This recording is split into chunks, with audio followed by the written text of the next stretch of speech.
तो दोस्तों शुरू करते हैं आज की न्यूज। पहली खबर जो आ रही है वो है भुवनेश्वर से, जाके सीएम के द्वारा फाउंडेशन स्टोन ले किया गया है 14 इंडस्ट्रियल प्रोडक्ट्स के लिए, जिनकी कम्युनिटिव इन्वेस्टमेंट वैल्यू 5770 करोड़ रुपीज है। ओडिशा के खुर्दा डिस्ट्रिक्ट के अंदर ये ज्यादातर प्रोजेक्ट्स है, जिनकी वजह से 37,030 जॉब्स क्रिएट होगी। मेनली ये टेक्सटाइल के अंदर के इंडस्ट्रीज है, लेकिन इसके अलावा भी food processing, apparel, technical textile, mechanical, electrical capital goods, इन जैसी कंपनीज को इंक्लूड किया गया है। अगली खबर दोस्तों आ रही है मुंबई के अंदर आने वाले फ्लडिंग प्रॉब्लम से रिलेटेड, जहाँ पर मुंबई रेलवे ट्रैक्स में जो फ्लडिंग होती है इसको खत्म करने के लिए मुंबई रेलवे विकास कॉर्पोरेशन प्रपोज कर रही है एक study on flood assessment and mitigation में, और इसलिए एक्सप्लोर किया जा रहा है जापान का model of underground holding ponds. तो आप जानते हो जापान में एक तरीका है फ्लड कंट्रोल का, जहाँ पर बड़े बड़े अंडरग्राउंड चेंबर बनाए जाते हैं जो लाखों लीटर्स ऑफ पानी को हैंडल कर सकते हैं अगर पानी ज्यादा बरस जाए तो। सिमिलरली ऐसे ही टैंक्स अगर मुंबई में बनाया जाए ट्रैक्स के बगल में और उनको जो है यूज किया जा सके फ्लडिंग सिचुएशंस में, तो इसके ऊपर जो है काम किया जाएगा। वैसे दोस्तों 70 मीटर टॉल है जो जापान के टैंक्स है, तो ऑब्वियसली बड़े है, प्रोजेक्ट काफी महंगा होगा। और ये पहली बार नहीं है कि मुंबई को जैसे एक्सप्लोर कर रहा है, पहले भी इसके बारे में सोचा गया है और अब रेलवे इसके बारे में सोच रही है। अगली खबर दोस्तों जो आ रही है वो है हमारी प्रोडक्शन लिंक्ड इंसेंटिव स्कीम से, जहाँ पर सरकार ने टेक्सटाइल के लिए भी एक काम शुरू कर दिया है। तो दोस्तों आप जानते होंगे कि बांग्लादेश में से बहुत ज्यादा टेक्सटाइल इंडस्ट्री भारत में मिटिगेट करने के चांसेस है। ट्रम्प टैरिफ की वजह से भी भारत को कुछ एडवांटेजेस मिल सकते हैं। ज्यादातर जो बांग्लादेश में टेक्सटाइल मैन्युफैक्चरर्स भी थे वो भारत से जुड़े हुए थे, तो इसको देखते हुए जरूरी है कि हम टेक्सटाइल इंडस्ट्री के अंदर कब्जा काफी स्ट्रॉन्ग कर ले, और इसके लिए जो है गवर्नमेंट भी अब थोड़ा यहाँ पे काम कर रही है। अगली खबर दोस्तों आ रही है जमशेदपुर से, जहाँ पर लंबे समय से डिलेड दालबुमगढ़ एयरपोर्ट जो है इसको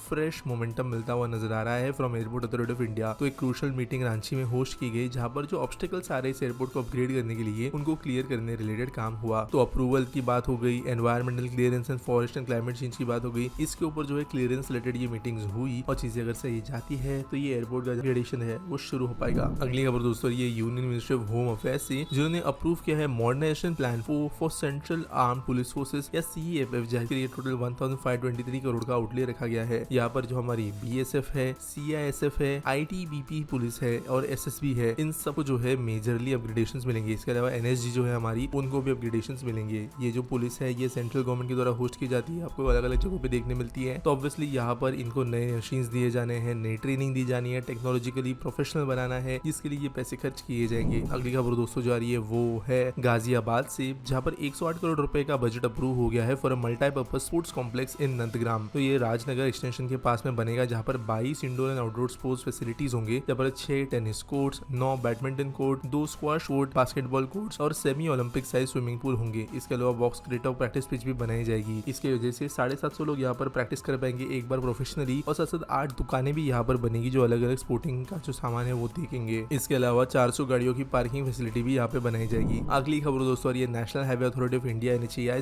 जिन्होंने साइन किया है 5,079 करोड़ का एक concession agreement with Dinesh Chandra R Agarwal इंफ्राफ्रॉम प्राइवेट लिमिटेड से, जिसके अंतर्गत ये डेवलप करेंगे 121 किलोमीटर लंबा गुवाहाटी रिंग रोड प्रोजेक्ट, जो कि बिल्ड ऑपरेट ट्रांसफर मॉडल पर बनाया जाएगा। 30 साल का कंसेशन पीरियड होगा टोल जमा करने के लिए, और NHAI के चेयरमैन के द्वारा ये अनाउंसमेंट की गई। अभी दोस्तों यहाँ पर गवर्नमेंट ऑफ असम 1270 करोड़ देगी, जिसके अंदर 50% लैंड कॉस्ट कवर हो जाएगी, और टोटल कॉस्ट जो प्रोजेक्ट की आएगी वो वैसे अराउंड 7,000 करोड़ तक जाने की उम्मीद है। अगली खबर दोस्तों जो आ रही है वो है मुंबई दिल्ली हावड़ा जैसे रेलवे कॉरिडोर से, जहाँ पर रेलवेज ने जो है काम शुरू कर दिया on service to expanding the lines capacity. यहाँ पर 1386 किलोमीटर की स्ट्रेच है मुंबई दिल्ली कॉरिडोर के अंदर, और इनको 160 की स्पीड तक ले जाना है। हालांकि कुछ सेक्शंस में 160 के ट्रायल्स हो चुके हैं, लेकिन ऑनेस्टली कहे तो कोई भी ट्रेन ऐसी 160 पे चल नहीं रही है। जो चल रही थी वो भी स्लो हो गई है, लेकिन इसके ऊपर ही कुछ और सर्वे किए जाएंगे। DFC थोड़ा और खुलने वाला है, दानू रोड विरार के आगे वाले सेक्शंस के ऊपर काम किया जाना है। इसके बाद में उम्मीद रखी जा रही है कि 160 पे ये लेवल्स पहुंच जाएंगे। आज के एसपीटी सवाल के बारे में बात करें तो विनय पांडे पूछते हैं, जब इंडियन कंपनीज मेट्रो रेक बना सकती है तो क्यों हमारे देश में कुछ मेट्रो अभी भी चाइना रेक इंपोर्ट कर रहे हैं। देखो 2020 में जो क्रैश हुए थे ना, उसके बाद में हमने चाइना को ज्यादातर टेंडर्स में से बाहर निकाल दिया। पहले देश में मेट्रो भी चाइना से आती थी,